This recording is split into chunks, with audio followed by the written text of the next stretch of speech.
Okay, so picture this. It's late at night, December 20th, 2025. You're in San Francisco's Mission District, and then bam, everything goes black. A massive power failure just knocks out a huge chunk of the city. We're talking no streetlights, no traffic signals, just darkness.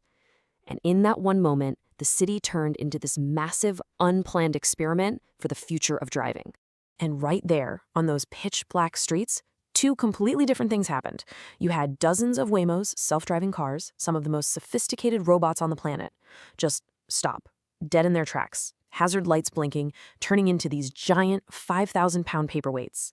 But at the same time, videos started popping up online of Teslas running full self-driving, cruising right through those same chaotic intersections like it was no big deal. So what on earth happened? Why? I mean, why did one of the most advanced autonomous systems in the world just freeze up, while another one just kept on driving? Well, the answer gets to the very heart of a huge debate over how we should be teaching machines to see the world. To really get what went down, you have to understand just how chaotic the situation was.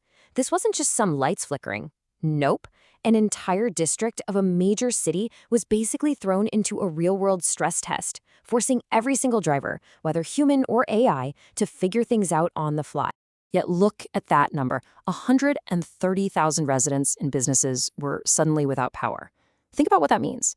Every single traffic light at every intersection was just a dark, useless box hanging in the air. Now, for you and me, that's an annoyance, right? You just treat it like a four-way stop and move on. But for some of these robot cars, it turned out to be a complete existential crisis. So the root cause here isn't just some simple software bug. It's way deeper than that. It's a fundamental clash between two totally different philosophies of artificial intelligence. It's really a story of maps versus vision. Okay, so Waymo's entire system is built on something called an HD map. And you gotta understand, this isn't like Google Maps on your phone. This is a flawless 3D blueprint of the city, accurate down to the centimeter. For a Waymo car, this map isn't just a suggestion, it's the absolute unquestionable truth.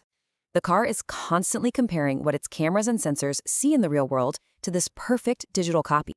And this right here, this is the logical trap it fell into. When the power went out, the Waymo's brain went something like this. Step 1, my perfect HD map tells me with 100% certainty that a traffic light exists right here. Step 2, my cameras are looking at it and they're reporting, I see the box, but it's dark. I have no idea if it's red, green, or yellow.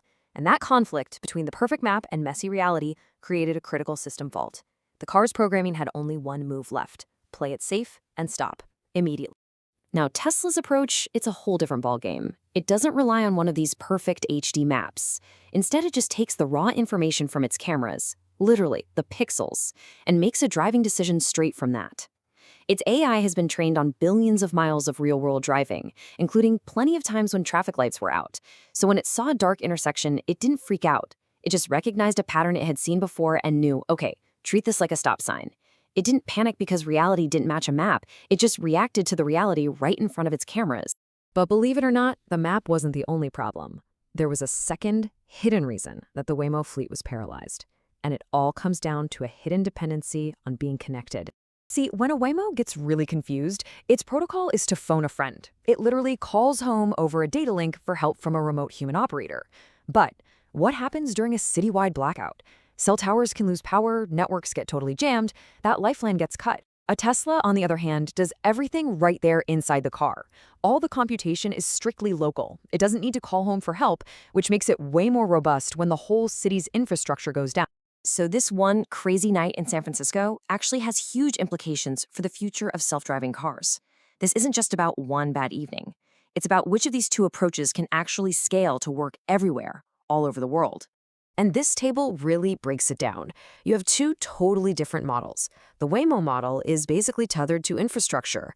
Before it can even launch in a new city, it needs those perfect maps, amazing cell coverage, and a power grid that doesn't fail. It's kind of overfitted to a perfect world. Then you have the Tesla model, which is much more general purpose. You know what its main requirements are? Headlights and traction. That's pretty much it. It's built from the ground up to adapt to the messy, unpredictable real world. And this is exactly why some are calling this a code red moment for Waymo. It's not just about a simple bug they need to patch. It's a fundamental challenge to their entire strategy for building a self-driving car. It really forces you to ask the big question. Is an approach that depends on a perfect, pre-scanned map of the world a dead end? Is it just too fragile to ever really work everywhere?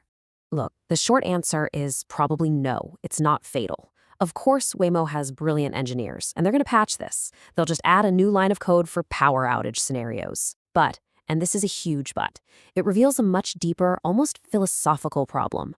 You can't solve for the infinite messiness of reality by just trying to pre-map every possibility. The world is always changing, always breaking. You just can't brute force it. And that really brings us to this final thought, which I think sums it all up perfectly.